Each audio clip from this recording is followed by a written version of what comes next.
Bu gençliği, bu dinamikliği neye borçluyuz? Motoru bir istop edelim, duymuyoruz sizi. Bu gençliği, dinamikliği neye borçluyuz? Memur olduğum için fazla ezilmedim ondan. Efendim sizi tanıyabilir miyim? Hasan Kandemir, bu annem. Anneniz kaç yaşında? 90 küsür. Maşallah, 90 yaşında. Teyzeciğim nasılsınız? Şükür Allah'ıma. İsminiz nedir? Ayşe.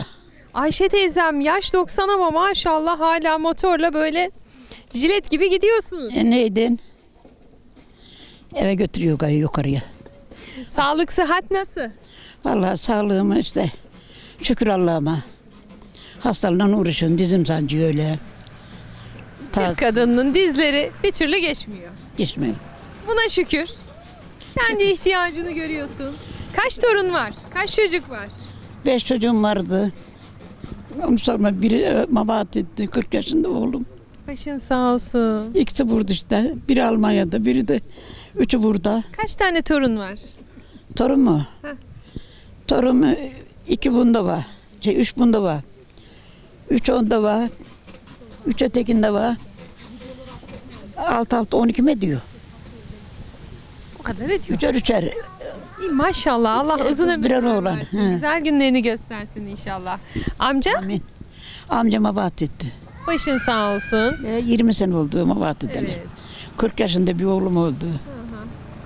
Onun Acılara dayanmak zor. Ama Allah'ım torunum sabrını da oldu. veriyor tabii ki. Başka acılar göstermesin Allah inşallah. Amin. Ee, Bu da hasta işte, bu da kalp hastası. bu köylüsün değil mi? Bu köylüyüm. Aha, geçmişten bugüne köyümüzde neler değişti, neler gelişti? Vallahi neler gelecek. Geldi geçti ya hepsi.